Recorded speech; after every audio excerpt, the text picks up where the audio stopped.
My name is Sheila Long, and I am your U.S. History 1865 to present teacher. So I'm going to be making some videos to kind of bring you up to speed a bit more than what you read in the textbook. So we're going to have some discussion just briefly on the chronology that the chapter gives to kind of give you a little bit, I like to call it highlights. So first and foremost, let's talk about the Civil War. The Civil War ended in 1865 after 4 years of brutal murder and massacre of innocent people. We lost 600,000 people because of a discussion between states' rights versus who's going to be in charge. So that's the thing to understand. And slavery was never the thing that the Civil War was fought over. It was fought over states' rights and who is going to be in charge of running the show. So by that running the show, it kind of meant Southern states did not want to be told by Northern states how and what to do and when to do it.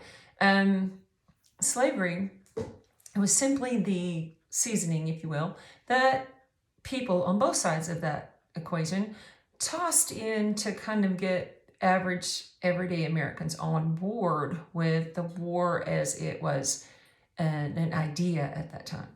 Northern whites were very sympathetic to the conditions of Black peoples who had been kept as slaves their whole lives and had been born into that condition. And so even though white Northerners were sympathetic and they didn't really think that it was okay to own another human being, they still profited from it. They did. Their industries made quite a bit of money from the products that came out of the South, produced by slaves. And of course, the whites in the South were so scared that should slavery end, that meant the end of every bit of their labor that they had been benefiting from for a very long time. So slavery was this dance that our congressional members danced around for so long, trying to maintain the balance of who's in control. Civil War kind of took that out of the equation, out of the conversation, if you will. The Civil War forced a very harsh reality that slavery had to end. Ultimately, it does end in 1865. Again, as you earlier stated, there was 4 years of this. So Lincoln, he really had a vision of the future. He was a visionary. He understood the need of unity. He felt like we could get back together. We just had to overcome our differences. And so Lincoln was really a laser-focused individual who was on the path to unifying the country. And unfortunately, Lincoln was assassinated in April of 1865. And so he was actually on 9 days after the war ends. So Lincoln's path to bringing the country and back together again and healing our great pain was tragically cut short by John Wilkes Booth, the actor from Maryland who decided that slavery and states' rights were way more important than bringing the country back together again. So he ended the life of a man who had every possible chance of making us one again. Well, so Lincoln is killed. Andrew Johnson, the vice president, who is a Democrat, by the way, gets the job based on what happens by the Constitution. You step up if you are next in line, and Johnson was. The sad part about Johnson's presidency was the fact that he was given the job unexpectedly, and he was the opposite party of the president. Lincoln had been a Republican. Congressional people at this time are all Republicans, pretty much. And Southern whites were Democrats. So they were the party out of power during this period. Congressional bodies were controlled by Republicans. The Democrats now had a president in office, and they used that to push back on Republican ideas about bringing ex-slaves out of the dark past that they've been in. So Congress, under the Republican leadership, pushed through 3 what is known as Reconstruction Amendments. The 13th Amendment, of course, abolishes slavery, and it is in 1865. They formalized the ending of slavery. The 14th Amendment makes you a citizen if you're born on the soil. The 15th Amendment makes Black men eligible to vote. That's the one thing, the one component that kind of doesn't answer a lot of questions. Yes, it does give all men the right to vote, but it leaves out 50% of the population. Ladies won't get the right to vote until much later down the road.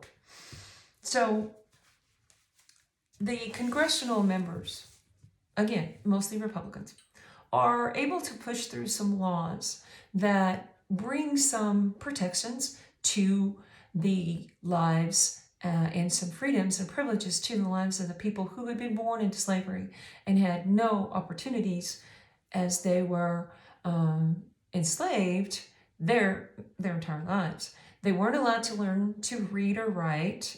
In most places, it was a criminal act to teach slaves how to read and write. They didn't have employment training like we think about. They didn't have any kind of any advanced opportunities. So the congressional Republicans were trying to kind of help bring them up just a little. They passed the Civil Rights Act. They set up the Freedmen's Bureau, and the Freedmen's Bureau is going to do a lot for those freedmen or ex-slaves.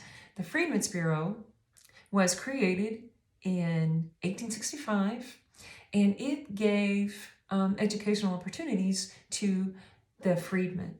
The Bureau was set up and designed to be a resource center, so to speak, to ex-slaves.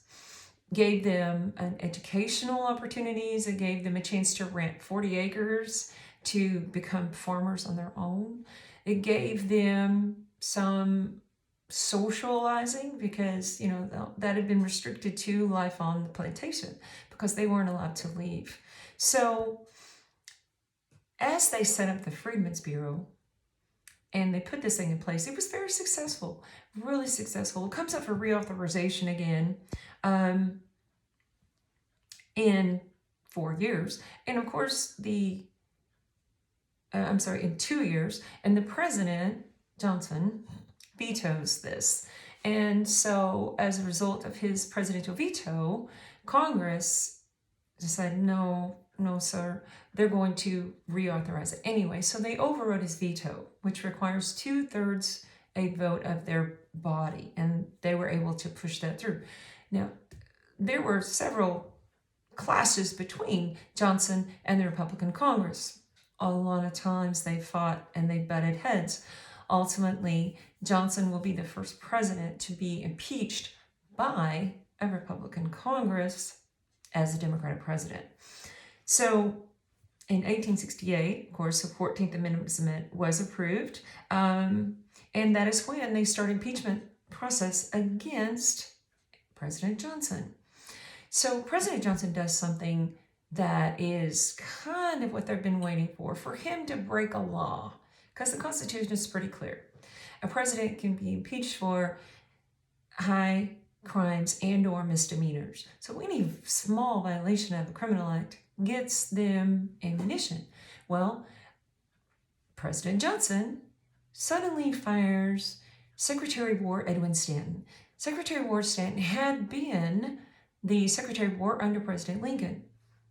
But, so Lincoln was a Republican, Andrew Johnson is a Democrat, Edwin Stanton is a Republican. And on a whim, Andrew Johnson fires Edwin Stanton.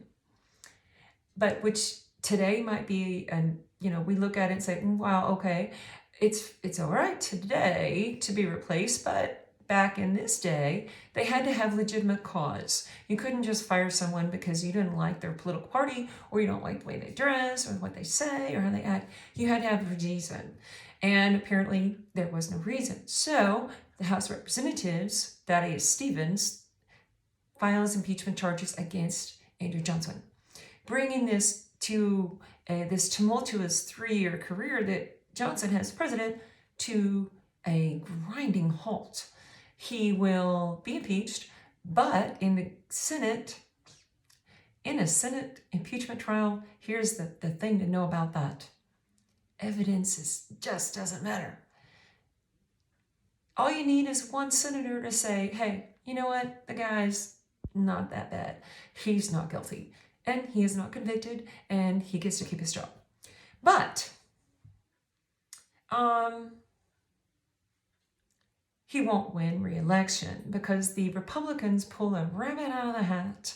They convince Ulysses S. Grant, the winner from the Civil War, he's our winning general from the North, they convince him to run as a Republican candidate for president. And everybody loves a winner, and we especially love our winning generals. So Ulysses Grant will win presidency, and he will be president for 8 years. Grant has somewhat of an up and down as president. He's got some really high points, and he's got some shady things as well. One of his biggest high point was the fact that as president, Ulysses Grant, having this Republican idea that we need to help those underprivileged folks, decides that he is going to root out and look for and try to shut down this nasty group that has been born as a result of the Civil War. In 1865, in Pulaski, Tennessee, 6 ex-Confederates, who we all know are losers, got together and decided to form a new hate club. They called themselves the Ku Klux Klan. And this group of people were feeling really miserable about themselves, their lives, their loss. And so they looked for a group of people that they could target to make them feel better about themselves. And who was the lucky target? None other than the ex-slaves. And these guys, these 6 men were awful. Their whole premise was about violence, hate, terror, and they didn't mind using anything at their disposal to get their way. They were one of the first hate groups. And the sad part about it is they are still active today. They don't wear the hoods anymore. The hoods came from the original 6 guys deciding to dress up like ghosts to scare ex-slaves and make them fear them. So that's kind of a very sick part of our history. But as I said, unfortunately, these guys are still active. They call themselves a political party today and have anywhere from 5,000 to 10,000 members strong across the country. And they are the base of the growing, scary white supremacist movement that we all should watch for, be very afraid of. So as things developed throughout the South, it was really unpleasant for the Southern people who lived in these states under the Reconstruction programs that the federal government instituted. The Northern Republicans, they knew that the South was destroyed. They knew that the South had been fought in their house, and also knew that they needed some guidance. So Northern congressional leaders set up 5 districts in the South, and they put a military white general from the North in charge of each one of these Southern districts. And these Southern states were divided up into one of these districts. So they manage these districts through this U.S. general. And white Southerners, bad, did not like this at all. So the white Southerners were resentful. They hated this rule by the white Northern generals, and they wanted it ended and they wanted it gone. This whole thing called Reconstruction. So that is going to happen through the presidential election of 1877. Strange thing happens in the presidential election of 1877. The Democrat, his name is Samuel Tilden, he wins the popular vote, gets more votes than the Republican candidate, who is Rutherford B. Hayes. But there is a tie in the Electoral College. Constitution's also pretty clear on how to fix this. If we have a tie in the Electoral College, the House of Representatives gets to choose the president from those two candidates. Each state gets one vote, so it's kind of an equal thing. California, having a huge amount of people, doesn't give them any more votes than, say, Alabama. So we had one state, one vote in this presidential choice. The Senate gets to choose the vice president after the House of Representatives makes their decision. Well, the Republican Party really wants this presidency. They want this job. And so they make an offer to the Southern whites, Democrats, in Congress. Said, hey, what if, just thinking, you guys gave us your vote, voted for Hayes for president, giving us the presidency. What would that take? Southern whites were very quick to come back with, well, you're going to have to end Reconstruction. Get out of our house. And the Northern Republicans who said, done. So that ended Reconstruction.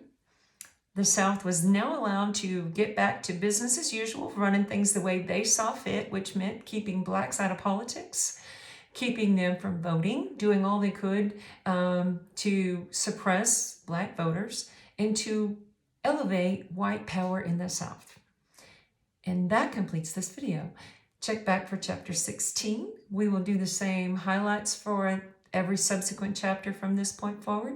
I welcome you to my class. Have a wonderful evening.